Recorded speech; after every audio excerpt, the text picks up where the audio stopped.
John Thompson, thanks for joining us. Oh, my pleasure. Thanks for having me. Now, Silicon Valley icon is often a term that's bandied around when your name's mentioned. You've led companies such as Symantec, IBM, currently looking after virtual instruments and also the chair of Microsoft. Innovation and also keeping up with the digital revolution is a big challenge for business and a bit of a non-negotiable. Right. How does that impact large organizations?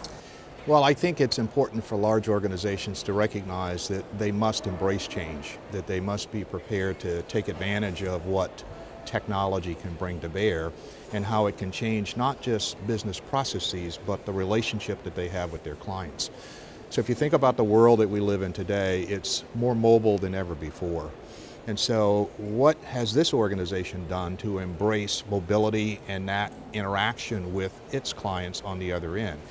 And it's that willingness to accept that the status quo is no longer acceptable, that we must change, we must transform, and we must engage technology in that process is what keeps companies on the edge, quite frankly. How do you make sure that you don't get left behind? In big organization, it's hard to adapt, it's hard to change direction quickly if there is a big digital change. Yeah, it's a really good question. I think what happens more often than not is that large companies kind of get stuck in this is the way we've always done it.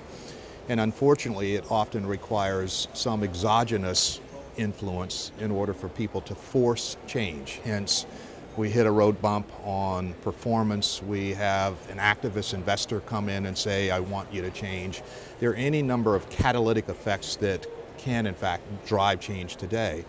But I think what's really, really important is that the leadership of the company must embrace the idea that the status quo is no longer acceptable, that we have to transform our business to be more agile, to be more focused on customers, to be much, much more embracing of new technologies and how they can change and augment our business as time goes on. And when that attitude pervades from the top down through the organization, change is easy. Many of the people who work in every company want to do things differently. They just need to know that they have the freedom to explore new ideas and new possibilities. A big obstacle is legacy systems and rigid processes. Having worked for many large companies, How do you navigate that? Well, I think it's a little more difficult for a financial services company than it might be for an IBM or even a Symantec because we're not regulated. And so the reality of the regulatory environment does create some constraints for you that we would not have had at IBM. However, a company that's 100 years old, they've done things a certain way for a lifetime, for an eternity, they're going to always want to do them that way. And in the case of IBM, it took an outsider. It took Lou Gerstner to come in and ask simple questions. Why? Why do we do it that way? And I think when people are prepared to ask that question, be they insiders or outsiders, and we get crisp answers, that might lead to real change. Simple question, why? And if people can answer that in a meaningful way, that could start the ball rolling in the right order, if you will. You've spoken about cultural change being a really big challenge.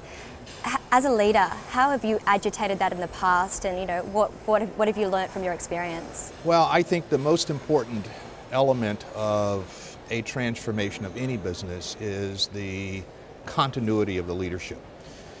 Most transformational journeys take quite a while, I'd say 3 to 5, 5 to 7 years. And so you've got to have a team that is bound around the idea of what are we trying to accomplish. And you've got to make sure that no one's winking at you when they say, I'm all in. Because if they're not all in, the people who are following those leaders will recognize that you may not be all in. So the first thing is a committed leadership team that really does have a view of what they're trying to get done. And consistency and predictability in how you communicate that to the team across the company. If you can do those two things, and you have patience, you can get there. Every company has to transform itself at some point in its life cycle. The question is, how aggressive is the leadership in doing that ahead of being forced to do it? Thanks for your time, John. Oh, my pleasure.